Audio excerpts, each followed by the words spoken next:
Hey, what's going on, everybody? Do you remember when hydroxychloroquine was going to kill you? If you took it, it would kill you. That's what they said. And they had the crazy story of the lady that killed her husband with it. Neil Cavuto said a ton of times that it would kill you and you shouldn't take it. A whole bunch of people did. Well, there's a story out now, and it's been out for a little while. It's been out for a week, actually, that says essentially that the study that they were using to write the report suggesting you shouldn't use it was suspect. And we could have told you this from the beginning. We all knew that after 50 years of use, hydroxychloroquine would be fine to use for malaria, for lupus. They said it's candy for lupus, right? So anything called candy, I would think, okay, I retract that. Most things called candy would be good, right? So you'd think that candy for lupus might be a useful or at least neutral treatment for COVID. No? Here is the article from Mediaite.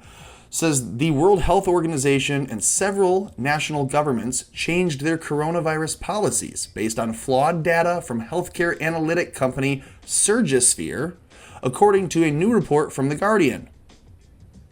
So all of this is suspect already. I'm just going to say I don't trust The Guardian. I don't really trust Mediaite. I definitely don't trust Surgisphere. But let's just read on. Let's see what it is that Surgisphere did. The study, which was widely reported, claimed that hydroxychloroquine is linked to an, quote, increased risk of death and increased risk of heart issues. So increased risk of death, increased risk of heart issues, unquote. The Guardian reported that Surgisphere, whose data was published in leading medical journals, The Lancet and the New England Journal of Medicine, has failed to explain their data or the method behind their study. The Guardian also reported the company has almost no presence online, despite the fact that they claim to acquire over 1,200 hospitals across the world. So they have data that they said they collected, but they have no presence online. It's just very suspect that this company even exists. I want to point out here this paragraph at the bottom. The U.S. healthcare analytic company, here, and I'll even highlight it here. The U.S. healthcare analytic company has only 11 employees who have a limited background in science, including a science fiction writer and an adult content model. Per The Guardian, some employees found on LinkedIn by The Guardian had only joined the company months ago. So they have porn stars and alien guys and, everything else except for an actual scientist working on this study. And even Jake Tapper even says that The Lancet and the New England Journal of Medicine are today acknowledging serious questions about the data used in studies that they published about the potentially damaging effects of hydroxychloroquine or chloroquine to coronavirus patients. And he goes on to say, quote from The Lancet, "We are issuing an expression of concern to alert readers to the fact that serious scientific questions have been brought to their attention. Important scientific questions have been raised about the data in the paper." They go on to say, substantive concerns have been raised about the quality of the information in that database. We have asked the authors to prove evidence that the data are reliable, unquote. That was the morning of June 3rd, and it is the evening of June 9th. It's been a week. There's been no development on this. Now you'd think, okay, maybe it just takes time for them to pull the data, but they said they had this massive database of 1,200 worldwide hospitals giving them the data that they used for the study. Just release it. Nope, they can't. Here's why all this is important. Here's why this is so upsetting. Because unfortunately, it's not just fake news that tricks people who has their opinion swayed, who then are misled for a while. That's not the end-all be-all. It's that people died as a result of this. When the study gets published that says hydroxychloroquine will kill you, don't take it, don't prescribe it for coronavirus, this happens. This was published March 28th of 2020. Trump Administration Reverses and Who Wins by Sharon Rondo. The actual title, I'm sorry, was cut off, but essentially it was saying 3 governors banned the use of hydroxychloroquine.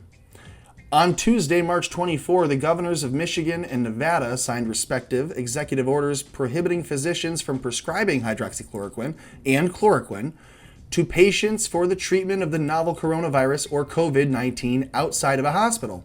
So that means any physician could not treat you with it when he tested you positive, you had it, and it was mild. He couldn't just treat it then and have it go away within 4 to 8 hours like they all said it would.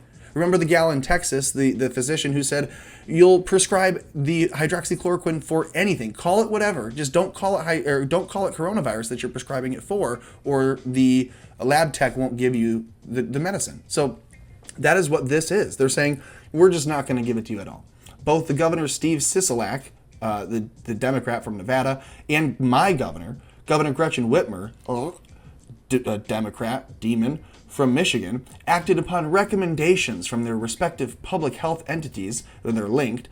In this order, Sisolak reiterated a request from Nevada State Board of Pharmacy to reserve the prescribing of hydroxychloroquine and chloroquine for, quote, legitimate medical purposes only.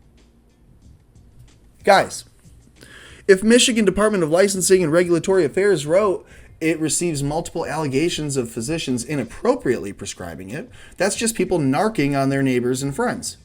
That's if someone says, yeah, I was treated with hydroxychloroquine for COVID-19, and their neighbor goes, oh, wow, really? And then the neighbor calls and says, yeah, this my neighbor must have had a doctor call it in for them. And that's what they're reporting here. Why is it being reported at all? Because they don't want people being treated with it, because it's an obvious cure.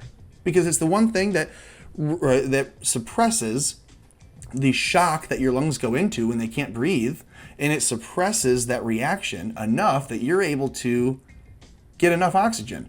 Supposedly, that's what this does. So the inflammation goes down when you take hydroxychloroquine, and as a result, you're either able to expel the coronavirus much faster, or you're able to, as a prophylactic, not get it. In any case, it's shown to be, if not a cure, a possible pre-vaccination for this. So if you're taking it and you can't get it while you're on it, if you're taking hydroxychloroquine and you can't get coronavirus while you're on hydroxychloroquine, then what does that mean? So anyways, that is of interest because thousands of people died. Okay, in Michigan, this is just in my home state, 5,912 deaths as of 6-something when I took this tonight, on the 9th. What does that mean for every other state, New York, California, Pennsylvania, any other state, Massachusetts, any state who may have more deaths than Michigan from, it's not just I know the infection rate there's the deaths. So you can see if you treat people with hydroxychloroquine, these numbers would be much flatter. But if you ban hydroxychloroquine, you see numbers like this. Now, it's important to note what happened with the recovery rate and the mortality rate here in the bottom left. It just kind of flatlined all of a sudden. Why did people stop dying from this? I don't know. This is why I think it's important. Because if you ban hydroxychloroquine, if you ban the one thing that we know will stop COVID in its tracks, and at the same time, you're not seeing the deaths. You're not seeing the deaths that you want if you're the Democratic governor or the Democratic mayor. So what you do is you say, okay, we're going to send everyone who has COVID, who doesn't fit in a hospital, instead of using the ships that were sent from the president, instead of using any of the overflow and the pop-up hospitals and the tents that we have, we're just going to send them to old folks' homes. And what happens when you do that, everyone knows, everyone realizes this by now, is that the old people catch COVID and they die. They inflate their numbers, and if we have 100,000 or more people dead and 40% of them died because of that, it's 40,000 people collectively that these governors and mayors have killed by banning COVID or by banning hydroxychloroquine. They killed these people. Pushing them into the nursing homes and banning the life-saving drug together killed more than 40,000 people. That at a minimum 40,000. That's it. That's what I wanted to talk about. I think it's disgusting. If you like the channel, if you like the video, like it, share, subscribe, comment. I appreciate it. But make sure you subscribe to the channel. Thanks.